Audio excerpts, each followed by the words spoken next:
Argentine superstar Lionel মেসিকে তখন Neymar সম্পর্কে জিজ্ঞেস করা হয়, তিনি বলেন, কোনো সন্দেহ ছাড়াই নেইমার জুনিয়র বিশ্বসেরা এবং আমি তাকে মন থেকে খুব পছন্দ করি।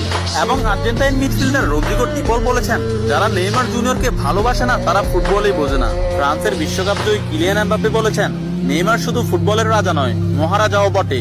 আর্জেন্টাইন গোলকিপার এমিলিয়ানো মার্টিনেজ বলেছেন, আমি নেইমার জুনিয়রের অনেক বড় ভক্ত। আর্জেন্টাইন বিশ্বকাপ জয়ী তারকা ডিয়েগো ম্যারাডোনা বলেছেন, আগামী 10 বছরে 10 জন মেসি আসবে, কিন্তু আগামী 10,000 বছরেও একজন নেইমার আসবে না। হল্যান্ড ও বার্সেলোনা স্ট্রাইকার রবার্ট লেভানডস্কি বলেছেন, নেইমারের মতো ফুটবলার জন্ম নিতে হলে আপনাকে 100 বছর অপেক্ষা করতে হবে। তাছাড়া ইংল্যান্ডের প্রিন্স ডেভিড বেকহাম বলেছেন, আজ পর্যন্ত এমন কোন ফুটবলার আমি দেখিনি যার ভেতর নেইমারের মতো ফুটবল আইকিউ আছে, এবং ফুটবলের ক্ষেত্রে কেউই নেইমারের লেভেলের নয়, সে দুর্দান্ত। এবং আর্জেন্টাইন বিশ্বকাপ জয়ী তারকা অ্যানহেল ডি মারিয়া বলেছেন, নেইমারের সাথে যে কোনো প্লেয়ারের তুলনা করা অপরাধ। ফ্রান্সের বিশ্বকাপ জয়ী তারকা কারিম বেনজেমা বলেছেন, যারা নেইমারকে নিয়ে সমালোচনা করেন তারা ফুটবল বোঝেন না।